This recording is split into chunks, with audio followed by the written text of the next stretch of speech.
కర్కాటక రాశి వారికి ఎలా ఉంది ఈరోజు? కర్కాటక రాశి వాళ్ళ విషయాన్ని తీసుకున్నట్లయితే కర్కాటక రాశి వారికి తమ మీద తమకి స్థైర్యం, నమ్మకం పెరుగుతాయి. కొత్త ఆలోచనలు చేస్తారు. అలాగే ఆర్థిక సంబంధమైన విషయాల గురించి కావచ్చు, లేకపోతే వ్యక్తిగత అభివృద్ధి కొరకు కావచ్చు, ఎక్కువ శాతం ఆలోచనలు చేయడం, కొత్త ఆలోచనలతో ముందుకు వెళ్ళడానికి మంచి ప్రణాళికలు ఏర్పరచుకోవడం, ఆ నేపథ్యంలో మీకు ముఖ్యులైన వ్యక్తుల యొక్క సహకారం కూడా లభ్యమయ్యే అవకాశం ఉందంటే ఆ విషయంలో సంతాన వర్గంతో కలిపి, అలాగే మీ కుటుంబ సభ్యులతో కలిపి కొన్ని కీలక నిర్ణయాలు తీసుకుంటారు. నూతన నిర్ణయాలతో వృత్తిపరమైన అభివృద్ధి కొరకు మీరు తీసుకునే నిర్ణయాలు విశేషంగా మీకు అనుకూలతలు అనేవి ఏర్పరిచే అవకాశం అనేది కనబడుతుంది. అయితే వీలైనంత వరకు స్త్రీల యొక్క సహకారంతో కూడా మీకు ముందుకు వెళ్ళడానికి చేసే ప్రయత్నాలు చాలా వరకు అనుకూలంగా ఉంటాయి. సింహరాశి.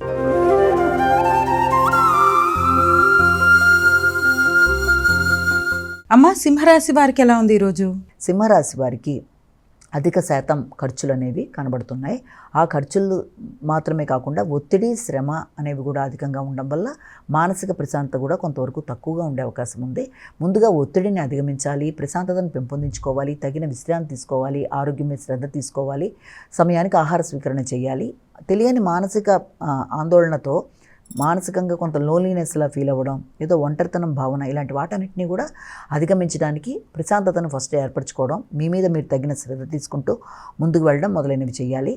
ముఖ్యంగా కొన్నిసార్లు మీ ఆలోచనలలో మీకే ఇబ్బంది కలిగే రకంగా ఆలోచనలు రావడం బట్టి కూడా చేద్దాం అనుకుంటున్న పని మీద పూర్తి కాన్ఫిడెన్స్ అనేది లేకుండా మధ్యలో ఆగిపోయే అవకాశం ఉంది. కాబట్టి అది ఆర్థిక సంబంధమైన విషయాలు కానీ, లేకపోతే వ్యక్తిగత అభివృద్ధి కొరకు తీసుకునే నిర్ణయాల్లో కానీ తగిన జాగ్రత్తలతో ముందుకెళ్ళాలి. ముఖ్యంగా సంతాన వర్గంతో కావచ్చు, లేకపోతే మీ యొక్క ఆత్మీయులైన వ్యక్తులతో అభిప్రాయ భేదాలకు దూరంగా ఉండాలి. కన్యా రాశి.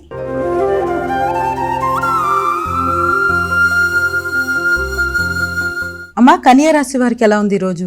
కన్యా రాశి వారికి ఎదురు చూసిన విషయాలు చాలా వరకు అనుకూలంగా ఉండే అవకాశం ఉంది.